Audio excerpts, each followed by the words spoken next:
Super prime time presented by doctor ortho Ayurvedic oil and capsules, जोड़ों के दर्द की बेजोड़ दवा।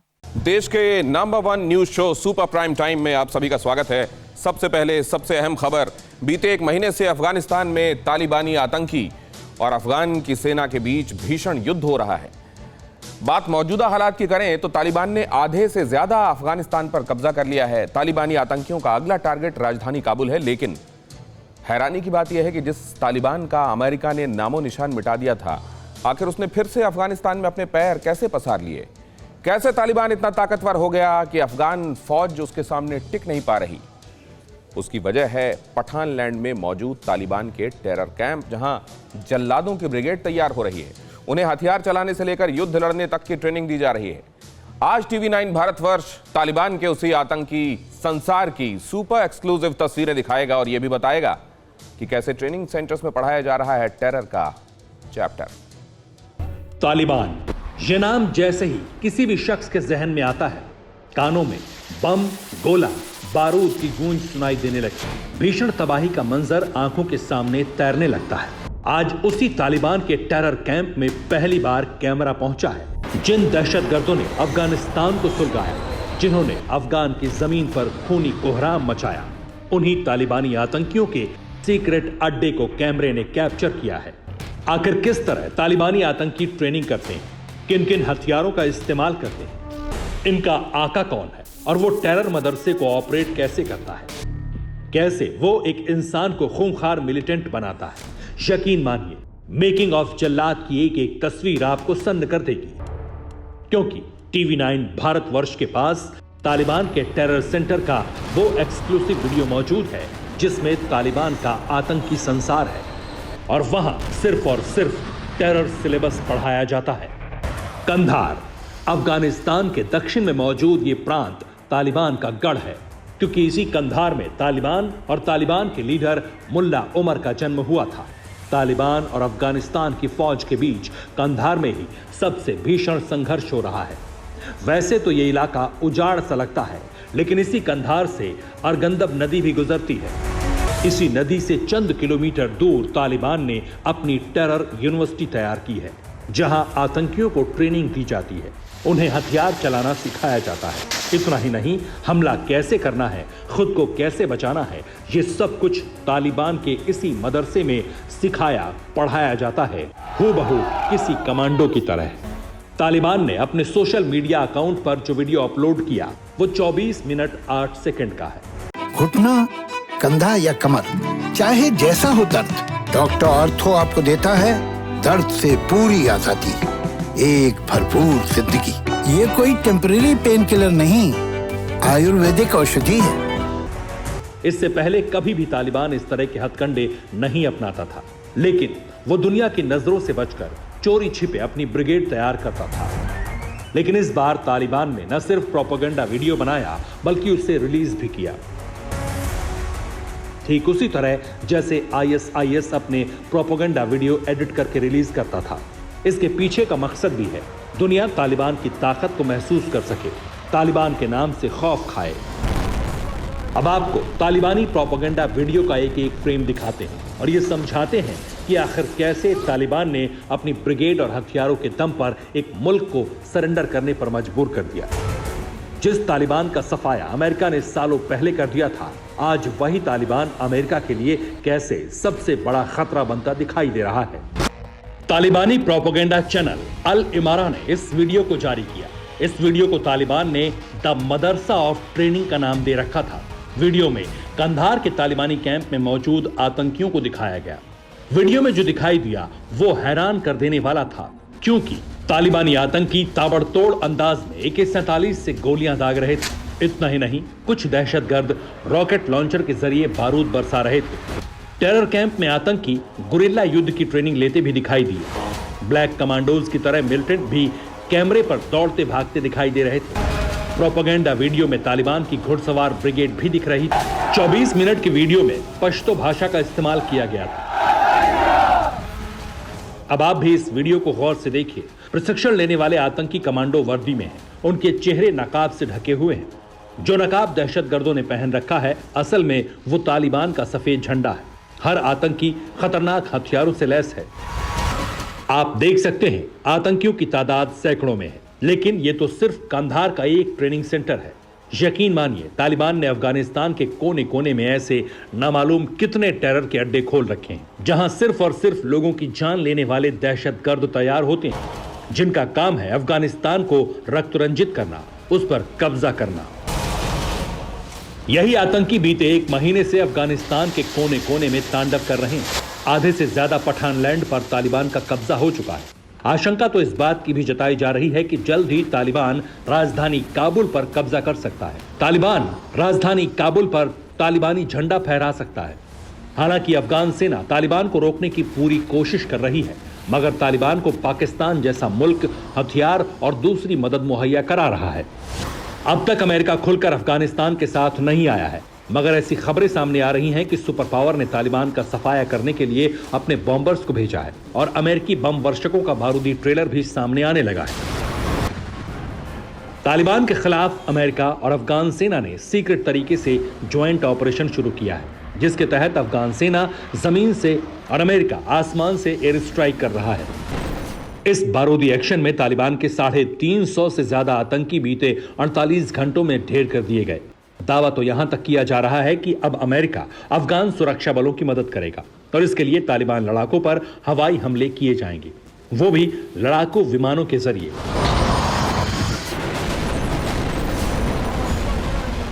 मतलब साफ है कि तालिबान के टेरर कैंप में जो दहशतगर्द तैयार हो रहे हैं, उनकी मौत भी मुकर्रर हो चुकी है, क्योंकि अगर अमेरिका ने पूरी ताकत के साथ तालिबान पर अटैक किया तो चंद दिनों में तालिबान का वजूद अफगानिस्तान में फिर खतरे में आ जाएगा। Bureau report, TV9 Bharatvarsh. Syria में एक बार फिर हालात बिगड़ने लगे हैं। इजराइल ने मिसाइलों से अटैक किया, लेकिन सीरिया में तैनात रूसी एयर डिफेंस सिस्टम ने इजरायली वायुसेना की एयर स्ट्राइक नाकाम कर दी। इजराइल ने अपने F-16 लड़ाकू विमानों से ताबड़तोड़ मिसाइलें दागी थीं, लेकिन रूस में बने डिफेंस सिस्टम ने इजरायली मिसाइलों को ध्वस्त कर दिया। इस टकराव के बाद एक बार फिर सीरिया में तनाव बढ़ गया है। कुछ यूं ही सीरिया के आसमान में अचानक अग्निबाणों की बौछार होने लगी। ऐसे ही इजरायली मार्का मिसाइलें ताबड़तोड़ बरसने लगी। कुछ इसी तरह सीरिया के शहर पर अंबर से जोरदार आक्रमण हुआ, लेकिन इजराइल के दुश्मन मारक अस्त्र आसमान में ही ध्वस्त हो गए।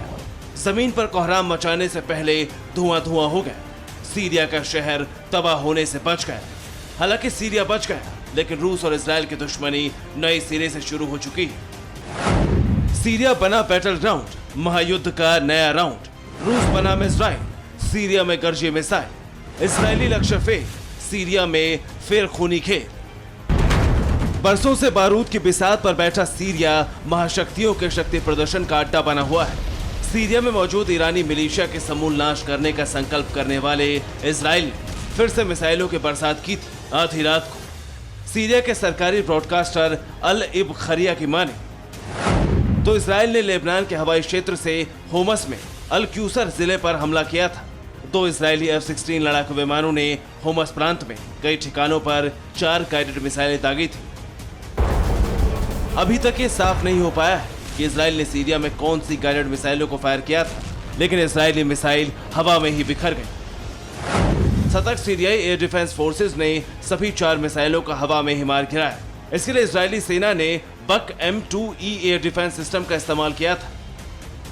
इजरायली मिसाइल को तबाह करने के लिए सीरियाई सेना ने जिस बक M2E एयर डिफेंस सिस्टम का इस्तेमाल किया है वो रूस का है। सीरियाई सेना की सहायता करने वाले रूस ने यह डिफेंस सिस्टम दुश्मन से लड़ने के लिए दिया है। अब जरा समझिए कि जिस रूसी सिस्टम के दम पर सीरिया ने इजराइल से टकराने की जरूरत की वो कितना खतरनाक है। ये मिसाइल डिफेंस सिस्टम सोवियत संघ के जमाने का हथियार है। इसकी पहली यूनिट 1980 में कमीशन की गई थी। बक M2E self propelled medium range की जमीन से हवा में मार करने वाला मिसाइल सिस्टम। इस सिस्टम को क्रूज मिसाइल, स्मार्ट बम, लड़ाकू विमान और ड्रोन के खिलाफ कार्रवाई के लिए डिजाइन किया गया है। इसकी रेंज 140 किलोमीटर के आसपास बताई जाती है। यही रूसी कवच इजराइल पर भारी पड़ गया। टारगेट फेल होने के बाद इजराइल बौखलाया हुआ है, क्योंकि इजराइल का कहना है कि वो सीरिया में छिपे उन ईरानी मिलिशिया के लोगों को मार रहा है जो उनके देश के लिए खतरा है। आपको बता दें कि साल 2014 के पास से ही सीरिया और इराक ISI का आतंक झेल रहे हैं। इससे पूरा सीरिया ही जंग के मैदान में बदल गया है। वर्तमान में सीरिया की राजधानी दमिश्क को छोड़कर कोई भी ऐसा इलाका नहीं जो सीधे सरकार के नियंत्रण में है। इस वक्त सीरिया के बादिया इलाके में सरकार समर्थित सेना और आईएसआई के लड़ाकों के बीच भीषण युद्ध जारी है। इस युद्ध में रूस की सेना भी सीरियाई सरकारी सेना के साथ खड़ी है। युद्ध का मैदान बन चुके सीरिया में रूस और अमेरिका के बीच पहले से ही तनातनी जारी है, जिसमें रूस सीरियाई सरकार का समर्थन कर रहा है, वहीं अमेरिका उनका विरोध। अमेरिका ने सीरिया के अल्पसंख्यक गुट कुर्दों के सैन्य दस्तों को समर्थन दिया हुआ है। वहीं इजराइल भी सीरिया में ईरानी मिलिशिया की मौजूदगी को खत्म करने के लिए लगातार हमले कर रहा है। अक्सर सीरिया में बारूद बरसाने वाले इजराइल ने फिर वैसा ही प्रहार किया था, लेकिन इस बार टारगेट से पहले ही मिसाइल ध्वस्त हो गई और ये रूसी कवच की वजह से हुआ है। इसीलिए बताया जा रहा है कि सीरिया में अब रूस और इजराइल के बीच युद्ध का नया राउंड शुरू होने की आशंका है। आधे हिंदुस्तान में आसमान से आफत बरस रही है। बारिश मौत ला रही है और बाढ़ तबाही भी ऐसी कि जिसे पिछले कई दशकों में नहीं देखा गया। जल से थल तक हाहाकार मचा हुआ है। पानी ने हर जगह जिंदगी पर ब्रेक लगा दिया है। देश के कई जिले ऐसे हैं जहां लोग 24-24 घंटे से फंसे हुए हैं और सबकी सिर्फ एक चिंता है, कुदरत का गुस्सा कब कम होगा और कब पानी का प्रहार थमेगा। ऐसे में टीवी9 भारतवर्ष के रिपोर्टर्स ने उत्तर से लेकर दक्षिण तक, शहरों से लेकर गांव तक हालात का जायजा लिया। ये रिपोर्ट देखिए। मॉनसून जब मुसीबत बन जाए, बरसात जब आफत बन जाए, शहर जब पानी पानी हो जाए, गांव में पानी जब हाहाकार मचाए, जल तांडव के बीच जब सब कुछ डूबने लगे, तो हालात कुछ इस तरह दिखाई देते हैं। कहीं नदियां समंदर बन जाती, कहीं आसमान कहर बरपाता है, कहीं सैलाब का अत्याचार दिखता है, तो कहीं जमीन धस जाती है, कहीं घर जमींदोज हो जाते हैं।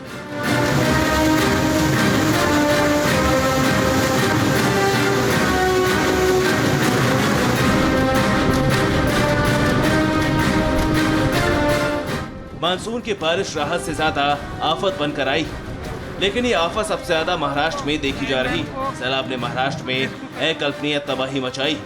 बारिश मौत बनकर आई और पूरे सूबे की रफ्तार रुक गई। महाराष्ट्र के करीब 1 दर्जन जिलों में जल प्रलय के हालात हैं। गांव के गांव और शहर के शहर तबाह हो गए। घरों पर आसमान से आफत बरसी, सड़कों का नामो निशान मिट गया और गाड़ियों की जल समाधि बन गई।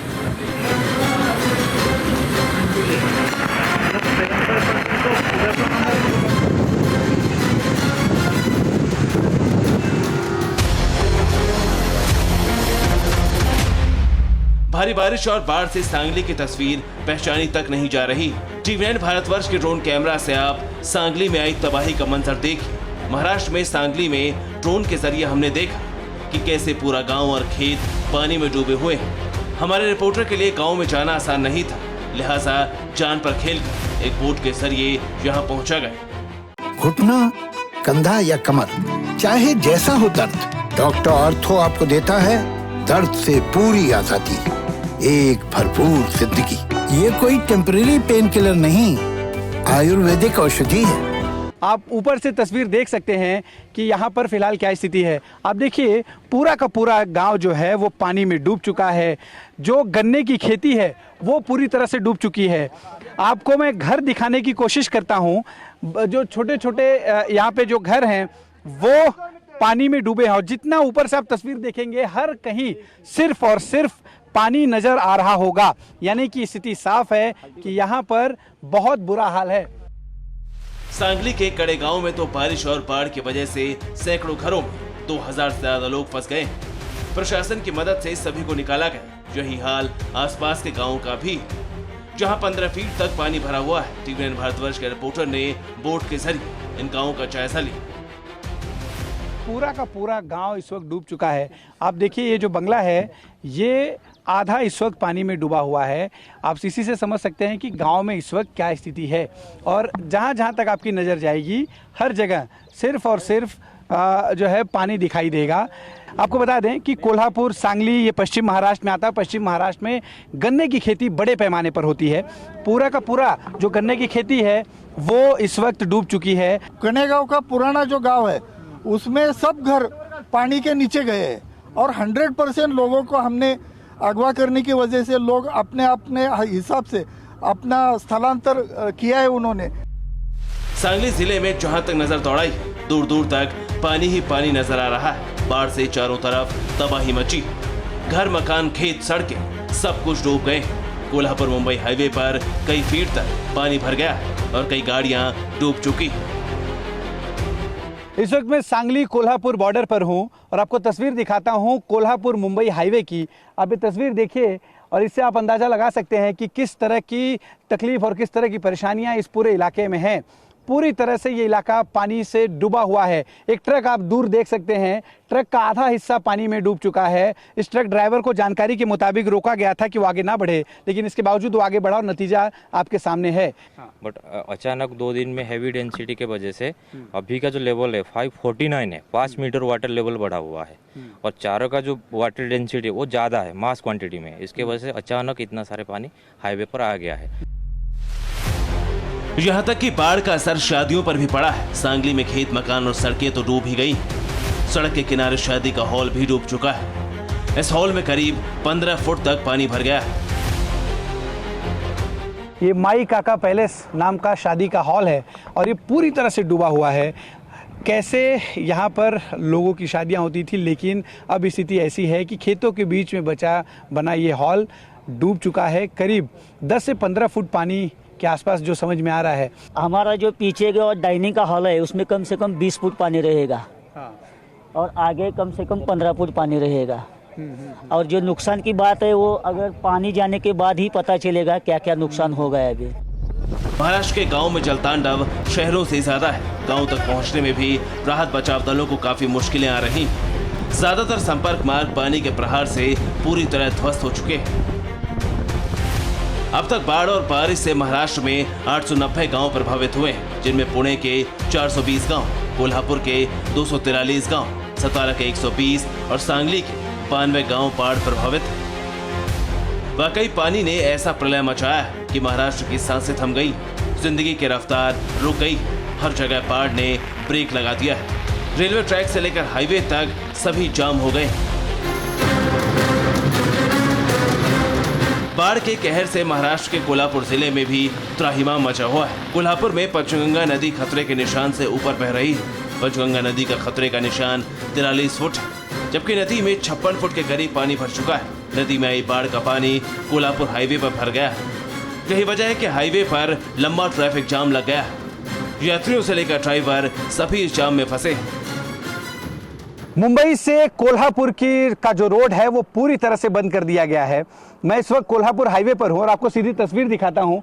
ये लंबी ट्रैफिक जो है सिर्फ और सिर्फ इसलिए लगी है क्योंकि शिरोली फाटा जो है वहाँ पर बहुत ज़्यादा पानी भरा हुआ है। करीब 8 से 10 फुट ऊंचाई पर ये पानी है, जिसकी वजह से गाड़ियों की आवाजाही दोनों तरफ से फिलहाल बंद है। आपको बता दें कि रात 12 बजे के बाद से ये स्थिति बनी हुई है। आप देखिए पूरी ट्रकों की जो कतार है वो बहुत लंबी है, करीब 10 से 12 किलोमीटर की स्थिति बनी हुई है। पैसेंजर अभी तो सो रहे हैं, अभी तो कुछ नहीं, उनको कुछ सर मतलब प्रशासन को तो अभी आया नहीं, कोई बातचीत नहीं की है। रात भर से फंसे बेचारे भी। हम भी फंसे हुए हैं, सब ट्रक ड्राइवर फंसे हुए हैं।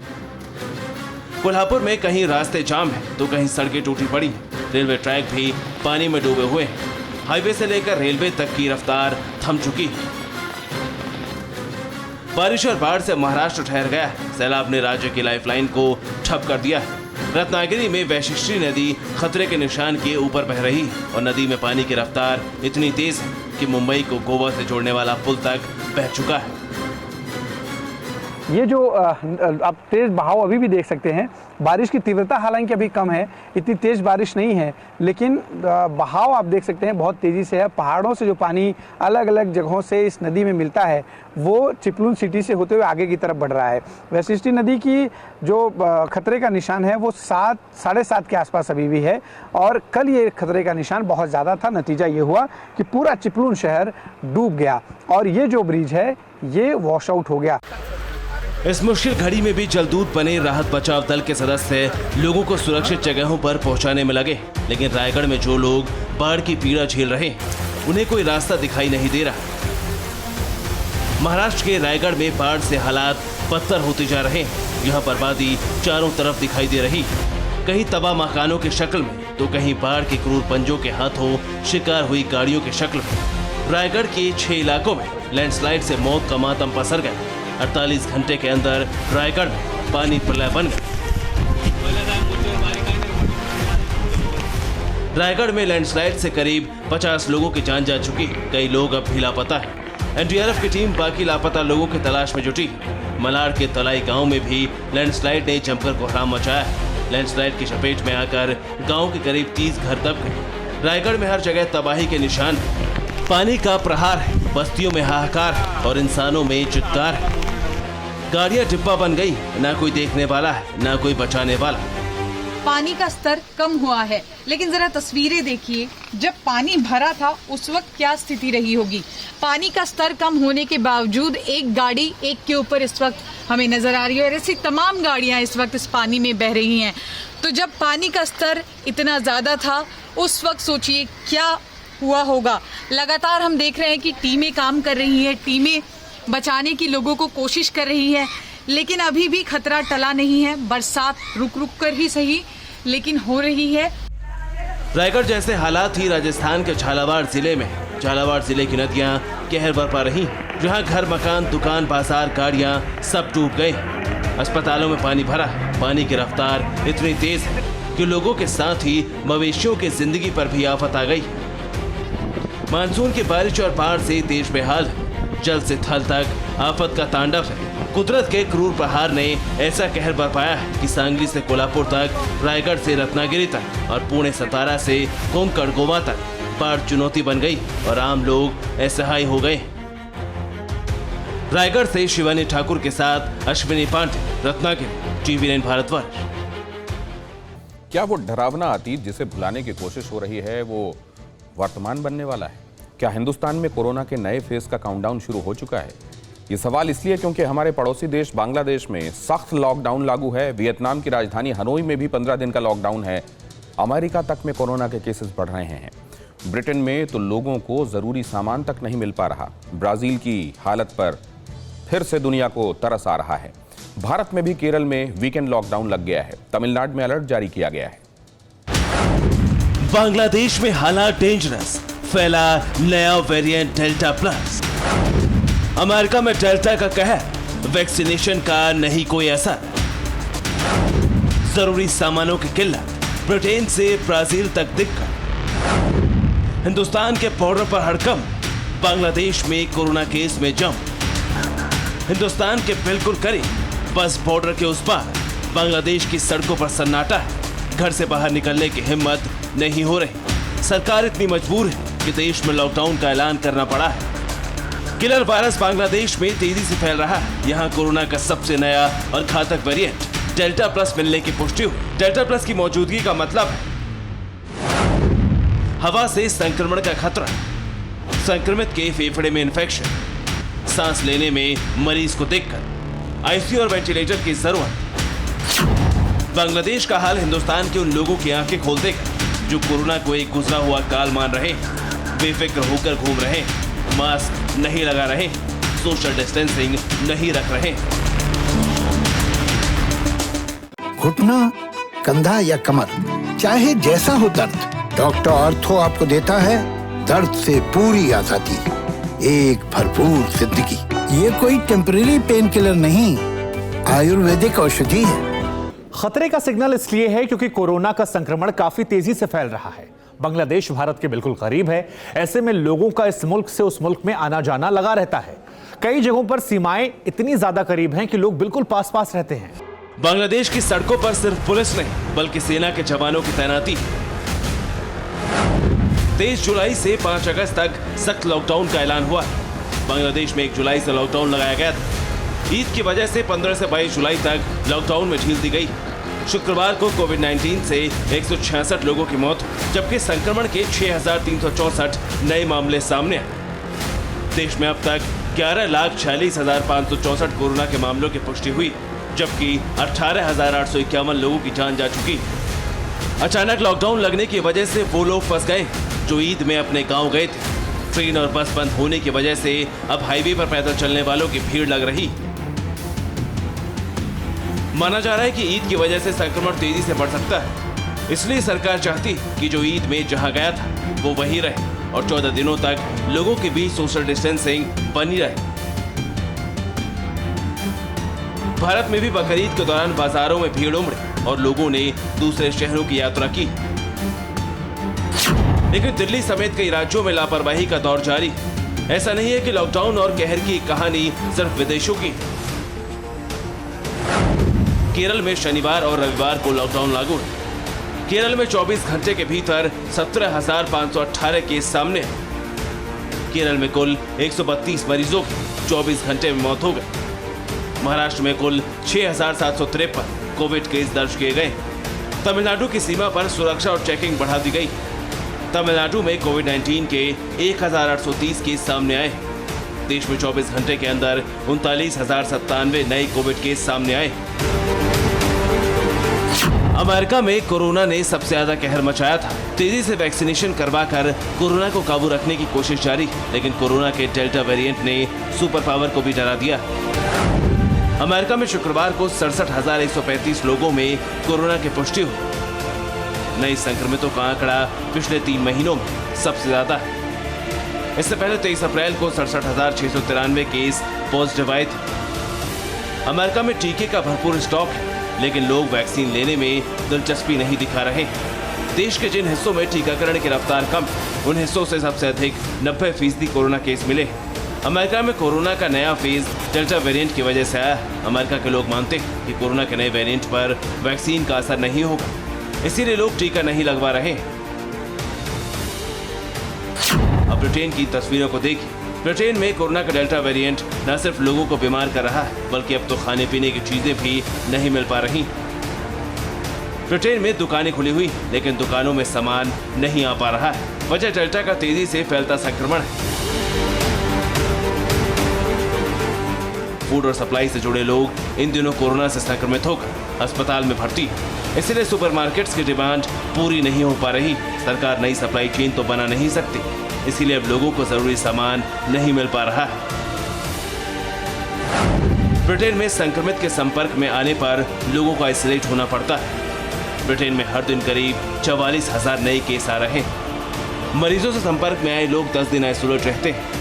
आइसोलेशन की वजह से स्टाफ की भारी कमी हो गई। ब्रिटेन में हर कारोबार में इन दिनों स्टाफ की कमी, ड्राइवरों और लोडर की कमी, जिसका असर दुकानों में दिखने लगा है। दूध, चिकन और पानी की बोतलें तक मिलने में दिक्कत हो रही। ब्राजील के लोग एक बार फिर सदमे में, लोग दुख में डूबे, फिर शवों की लाइन लग रही। कोरोना के डेल्टा वेरिएंट ने कहर बरपा दिया। पिछले 24 घंटों के दौरान देश में 49,757 नए मामले सामने आए। देश में 1,412 मौत दर्ज की गई। मौतों का आंकड़ा बढ़कर 5,47,016 हो गया है। अमेरिका के बाद कोरोना से सर्वाधिक मौतें ब्राजील में हुई। ब्राजील कोरोना के कुल मामलों में दुनिया में तीसरे नंबर पर है। दुनिया में कई देशों का हाल देखकर तो यही लगता है कि भारत में एक नया कोरोना काल जल्द आएगा, क्योंकि लोग सावधानी बरतने के बजाय संक्रमण को बढ़ाने वाले काम कर रहे हैं। Bureau report, TV nine Bharatvarsh. Bharat के खिलाफ चीन तो चौतरफा साजिश कर रहा है। खुफिया रिपोर्ट की माने तो चीन ने भारतीय सीमाओं के करीब कम से कम 16 एयरबेस तैयार किए हैं। ज्यादातर लद्दाख, उत्तराखंड और हिमाचल के बेहद करीब हैं, और ऐसे एयरबेस जो पहले से हैं उन्हें वो अपग्रेड कर रहा है। चीन के षड्यंत्र का खुलासा ऐसे वक्त में हुआ है जब शी जिनपिंग तिब्बत दौरे से वापस लौटे। तिब्बत में भी शी जिनपिंग ने अपनी सेना को युद्ध के लिए तैयार रहने के लिए कहा। बीजिंग की विस्तारवादी सोच वाले बादशाह की तस्वीर तब की है जब वो तिब्बत पहुंचे थे। तिब्बतियों के लोकतांत्रिक अधिकार के मलबे पर खड़े चीन की क्रूरता के प्रतीकों को देखने के बाद शी जिनपिंग अपनी सेना से मिले, उन जहरीले जवानों से जो जिनपिंग की हुकूमत की तामील करते। पहाड़ियों के बीच मौजूद अपनी चींटी सेना को चीन के प्रपंचीय प्रधान ने युद्ध के लिए तैयार रहने को कहा। चीन के सरकारी अखबार ग्लोबल टाइम्स ने अपने रिपोर्ट में बताया कि शी जिनपिंग ने चीन के पीपल्स लिबरेशन आर्मी के तिब्बत मिलिट्री कमांड के प्रतिनिधियों से मुलाकात की। जिनपिंग के सैनिकों को ट्रेनिंग और युद्ध की तैयारी पर जोर देने के लिए कहा। गौर करने वाली बात यह है कि भारत से लगी सीमा की जिम्मेदारी इसी कमांड को दी गई। लंबी चौड़ी रिपोर्ट का सारांश ये है कि जिनपिंग का पूरा फोकस युद्ध की तैयारियों पर था। अरुणाचल की सरहद से सटे इलाकों में जिनपिंग का दौरा ऐसे वक्त में हुआ है जबकि चीन ने नियंगची में पहली बार पूरी तरह बिजली से चालित बुलेट ट्रेन का परिचालन शुरू किया है। चीन ने हाल ही में ब्रह्मपुत्र नदी घाटी के बीच से एक रणनीतिक रूप से बेहद अहम हाईवे का निर्माण किया है। यह हाईवे मेगोट काउंटी को जोड़ता है, जिसकी सीमा अरुणाचल प्रदेश से लगती है। चीन ने इसके अलावा अरुणाचल से लेकर लद्दाख तक भारतीय सरहदों के नजदीक एयरबेस बनाया है। लद्दाख, उत्तराखंड और हिमाचल पर ड्रैगन की नजर है। भारतीय बॉर्डर के करीब चीन के 16 एयरबेस तैयार हैं। खुफिया रिपोर्ट्स के मुताबिक भारतीय सरहद से बेहद नजदीक चीन ने न सिर्फ अपने एयरबेस बनाए हैं, बल्कि वहां अपने एयरपोर्ट्स को भी मजबूत कर रहा है। चीन ने सबसे ज्यादा झिंजियांग प्रांत में एयरबेस बनाए हैं, जो भारत, पाकिस्तान, अफगानिस्तान और रूस के साथ सीमा साझा करता है। ये क्षेत्र लद्दाख के साथ भी सीमा साझा करता है, जो पिछले 1 साल में भारत और चीन के बीच सैन्य संघर्ष का केंद्र रहा है। ये भी क्षेत्र में आता है। भारतीय सीमाओं के करीब रखे गए 3 हवाई अड्डों में अलीगुसा, बुरंग और ताशकोरगन हवाई अड्डे, जिनको नागरिक और सैन्य दोनों ही तरह से उपयोग के लिए तैयार किया गया है। काराकोरम दर्रे के करीब ताशकोरगन पामीर सबसे महत्वपूर्ण और नवीनतम हवाई अड्डा है। काराकोरम दर्रे के पास चीन ने कम से कम 5 हवाई अड्डों होतान, शाचे, काशी, ताशकोरगन और युतियन फांगफंग में सुविधाओं में बढ़ोतरी की है। इसके अलावा ये तमाम एयरबेस हैं जहां से चीन अपनी साजिश को आकार देने में जुटा है। इनमें से अरुणाचल प्रदेश के सामने 2 नए हवाई अड्डे भी पाइपलाइन में हैं। माउंट कैलाश के करीब बुरंग हवाई अड्डे में मंजूरी दी गई है। लद्दाख के करीब और काराकोरम दर्रे से लगभग 200 किलोमीटर दूर होटान एयरबेस लड़ाकू विमानों की भारी तैनाती और नई सुविधाओं के साथ लद्दाख में तनाव के बाद से बेहद सक्रिय है। यहाँ तक कि एक राजनयिक और सैन्य वार्ता जारी रखने के बावजूद चीन उन हवाई अड्डों पर बुनियादी ढांचों को बढ़ा रहा है, जिनका उपयोग लद्दाख में कार्रवाई के लिए किया जा सकता है। जाहिर है, शांति के बहाने चीन जो चाल चल रहा है वो सतर्क करने वाली है, क्योंकि पीछे से वार करने के लिए कुख्यात ड्रैगन भारत को चारों तरफ से घेरने के फिराक में जुटा हुआ है। Bureau report, TV nine Bharatvarsh. Lockdown में लोग पुलिस के डर से बाहर नहीं निकलते, लेकिन इंडोनेशिया में कोरोना की दहशत के बीच लोग भूत से डर गए हैं और घर से बाहर नहीं निकल रहे। इंडोनेशिया में रात के वक्त घर से बाहर जाने वालों के सामने अचानक भूतों की पूरी टोली आ जाती है। बच्चे तो रोने लगते हैं, महिलाएं भूतों से दूर भागती हैं। लोगों ने मोबाइल से वीडियो बनाकर भूतों को वायरल भी कर दिया है। खास बात यह है कि पुलिस भी लोगों की मदद करने के बजाय भूत को देखकर खामोश रहती है। सफेद लिबास, खौफनाक चेहरा और अजीब सी आवाज। इंडोनेशिया की सड़कों पर आजकल ऐसे कई भूत नजर आ रहे हैं। कई जगहों पर लोगों को भूतों की टोली भी नजर आती है। भूत अपने साथ कॉफिन भी उठाए रहते हैं। भूतों के कंधे पर शव भी नजर आता है। सड़क पर ट्रैफिक रुकते ही ये भूत लोगों के करीब आ जाते हैं, लोगों को डराते हैं। इंडोनेशिया के भूत इन दिनों सोशल मीडिया के जरिए वायरल भी हो रहे हैं। अब सुनिए भूत लोगों से क्या कहते हैं। सफेद कपड़ों में रात को सड़कों पर निकल रहे ये लोग इंडोनेशिया के कोरोना घोस्ट हैं। जो लोग सोशल डिस्टेंसिंग का मजाक बना रहे हैं, बेवजह सड़क पर निकल रहे हैं, उन्हें घर वापस भेजने के लिए कोरोना घोस्ट ने मोर्चा संभाल लिया है और कुछ इस तरह कोरोना काल में लापरवाही कर रहे लोगों को डराकर सबक सिखाया जा रहा है। भूत के पीछे पुलिस वाले भी रहते हैं। पुलिस के मुताबिक लोगों को भूत और कब्र को दिखाकर ये बताया जा रहा है कि कोरोना अब भी हमारे बीच है। इन भूतों के जरिए जागरूकता फैलाई जा रही कि लापरवाही का मतलब मौत से खिलवाड़ है। 23 जुलाई को 49,000 के करीब कोरोना केस सामने आए। इंडोनेशिया में शुक्रवार को रिकॉर्ड 1,666 लोगों की मौत हुई है। लोगों को अस्पतालों में बेड, ऑक्सीजन और दवा तक नहीं मिल रही है। पिछले साल भी इंडोनेशिया में लोगों को कोरोना से बचाने के लिए भूतों की मदद ली गई थी। इंडोनेशिया के सुकाहार्जो की तस्वीरें देखिए। यहाँ कुछ वॉलंटियर सफेद कपड़ों में अजीब सा गेटअप लेकर रात को सड़कों पर निकले हैं। रात के अंधेरे में मास्क लगाए 3 लड़के चल रहे हैं। अचानक रात में इन्हें देखने वाले डर गए और फिर दौड़कर दूर भाग गए। अब जरा वीडियो देखिए। आधी रात के वक्त 3 लड़के गाना बजाकर मौज मस्ती कर रहे हैं। ये एक दूसरे के इतने करीब बैठे जैसे सोशल डिस्टेंसिंग का शब्द इनकी डिक्शनरी में ना हो। अब ऐसे लोगों को सबक सिखाना तो जरूरी है। इंडोनेशिया के लोक कथा में पोकोंग नाम के पात्र का जिक्र मिलता है। पोकांग मरे हुए लोगों की आत्मा को कहते हैं, जिसका चेहरा सफेद होता है और वो सफेद कफन में लिपटा होता है। कोरोना के खिलाफ लड़ाई में इन वॉलंटियर्स की कोरोना घोस्ट बनने का इरादा यहीं से आया है। सड़क पर कोरोना घोस्ट बनकर निकलने से पहले इन वॉलंटियर्स का मेकअप होता है। उन्हें सफेद कपड़े ढंग से पहनाए जाते हैं ताकि उन्हें देखते ही लोग डर जाएं। अब एक बार फिर भूतों के जरिए लोगों को कोरोना की भयावहता का एहसास दिलाया जा रहा है। Bureau report, TVN Bharatvarsh. आम के स्वाद पर सियासी कोहराम है और इसकी वजह है आम के टेस्ट को लेकर राहुल गांधी का एक बयान। संसद के बाहर राहुल गांधी से पत्रकारों ने आम को लेकर सवाल पूछा। राहुल ने कह दिया कि उन्हें यूपी के आम पसंद नहीं है, उन्हें आंध्र प्रदेश के आम पसंद हैं। इस पर यूपी के मुख्यमंत्री योगी आदित्यनाथ ने जवाब दिया। उन्होंने ट्विटर पर लिखा कि राहुल गांधी का टेस्ट विभाजनकारी है।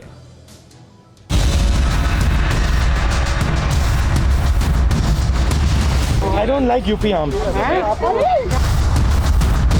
I don't like UP आम। I don't like UP आम। आम कहीं के खा, लेकिन यहाँ के आम को भी पसंद उनको करना चाहिए।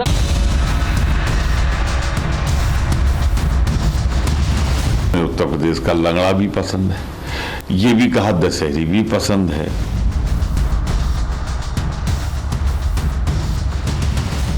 मौसम खत्म होते होते धन्य हो गया आम, जो खास लोगों के महफिल के चर्चा में आ गया। वरना कौन पूछ रहा था कोरोना काल में चौसा लंगड़ा सफेदा को।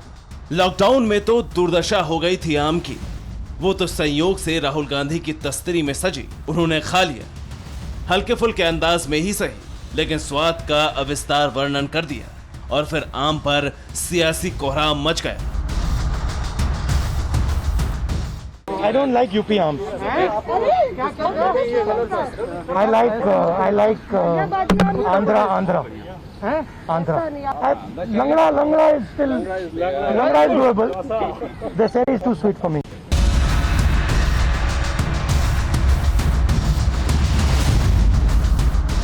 राहुल गांधी ने जो कहा उसके शुरू में 5 शब्दों पर सियासी संग्राम छिड़ गया। आम पर राहुल के इस बयान का राजनीति के रिसर्च सेंटर में परीक्षण होने लगा, क्योंकि इसमें उत्तर प्रदेश का नाम आया था। उत्तर प्रदेश में चुनाव है, लिहाजा देश के सबसे बड़े सूबे की अस्मिता आम पर आकर अटक गई। यूं तो आम की ये तथाकथित बेइज्जती हर यूपी वाले को अखर गई, लेकिन मोर्चा संभाला खुद मुख्यमंत्री योगी आदित्यनाथ ने। योगी आदित्यनाथ ने ट्वीट कर अपने आक्रोश को कुछ यूं आकार दिया। श्री राहुल गांधी जी, आपका टेस्ट ही विभाजनकारी है। आपके विभाजनकारी संस्कारों से पूरा देश परिचित है। आप पर विघटनकारी कुसंस्कार का प्रभाव इस कदर हावी है कि फल के स्वाद को भी आपने क्षेत्रवाद की आंख में झोंक दिया। लेकिन ध्यान रहे, कश्मीर से कन्याकुमारी तक भारत का स्वाद एक है। मुख्यमंत्री के बाद बीजेपी के तमाम संतरी, मंत्री, सांसद, विधायक अपने हिसाब से राहुल गांधी के स्वाद की संवेदनहीनता की व्याख्या करने लगे। देखिए, हिंदुस्तान का आम है, कहीं को वो आम खाए, लेकिन यूपी में उनको यूपी ने बहुत कुछ दिया है, इसलिए यूपी के कर कण से उनको प्यार करना चाहिए, इसलिए उनको करना चाहिए। आम कहीं के खाएं, लेकिन यहाँ के आम को भी पसंद उनको करना चाहिए। बीजेपी नेताओं का आक्रामक होती ही यूपी वाले कांग्रेसी भी कवच कुंडल बनकर उतर गए। किसने क्या कहा ये बताएंगे, मगर उससे पहले आम के विवाद के क्षेत्रीय विवेचना के बीच आम का इतिहास भूगोल समझ लीजिए। शतपथ ब्राह्मण और बृहदारण्यक उपनिषद में भी आम का उल्लेख है। खास इतिहास वाले आम का वैज्ञानिक नाम मैंगीफेरा इंडिका है।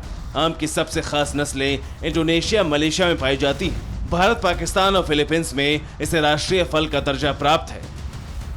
1490 में पुर्तगाली लोग केरल से मसालों के साथ आम इसका नाम भी ले गए थे। यूपी में हर आम के पीछे उसका इतिहास है। ऐसे में जब यूपी के आम के स्वाद पर सवाल उठा तो यूपी वाले आक्रोशित हो गए। हालांकि राहुल गांधी के बयान पर कांग्रेसी लेफ्टिनेंट कुछ यूं सफाई दे रहे हैं। देखिए, भारतीय जनता पार्टी सिर्फ नफरत का स्वाद जानती है। उसका कश्मीर से कन्याकुमारी तक नफरत फैलाना ही उसका धर्म है। राहुल गांधी ने साफ साफ कहा उन्हें उत्तर प्रदेश का लंगड़ा भी पसंद है, ये भी कहा दशहरी भी पसंद है, पर वो नहीं सुनाई पड़ेगा इनको। कहते तो यहाँ तक है कि आम सबसे पहले उत्तर भारत में ही हुआ था, यहीं से यूरोप गया और फिर लौटकर दक्षिण भारत में विख्यात हुआ। जो भी है, लेकिन सच ये है कि आम हिंदुस्तान का राष्ट्रीय फल है। अब चूंकि इस वक्त यूपी में राजनीति चरम पर है, इसीलिए आम के रास्ते खास लोग सत्ता का खुद कदम नाप लेना चाहते हैं। Bureau report, TVN Bharatvarsh. आज आम काफ़ी ख़ास महसूस कर रहा होगा।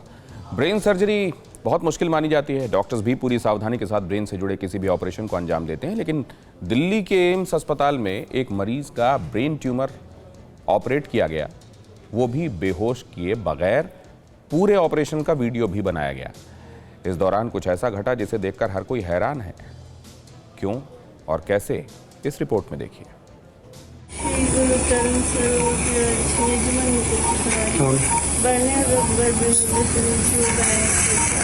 ऑपरेशन थिएटर में ब्रेन सर्जरी जारी, लेकिन इसी बीच ओटी रूम से किसी महिला के हनुमान चालीसा पढ़ने की आवाज भी सुनाई दे रही।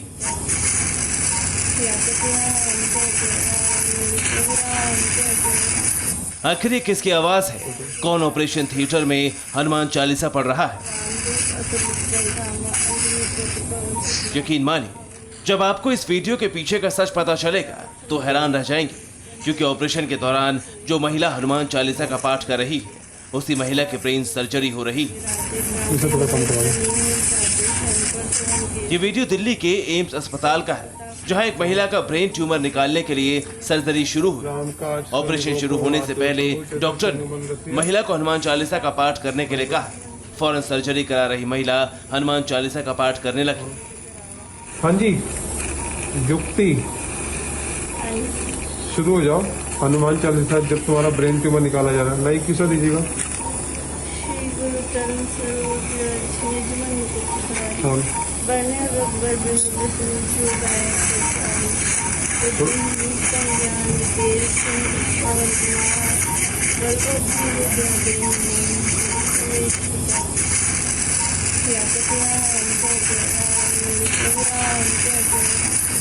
तीन घंटे तक महिला का ऑपरेशन चला। ऑपरेशन मामूली नहीं था, बल्कि मेडिकल साइंस के साथ आस्था ने भी अपना चमत्कार दिखाया। ऑपरेशन सक्सेसफुल रहा। जैसे ही ये वीडियो लोगों के सामने आया, हर कोई हैरान रह गया।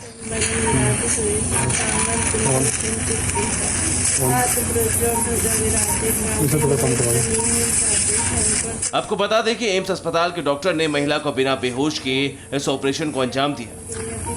राम काज सुनी को आतुर प्रभु चतुर सुनु मन रसिया। Bureau report, TV nine Bharatvarsh. फिक्र आपकी, सोमवार से शुक्रवार रात 9 बजे सिर्फ टीवी9 भारतवर्ष पर।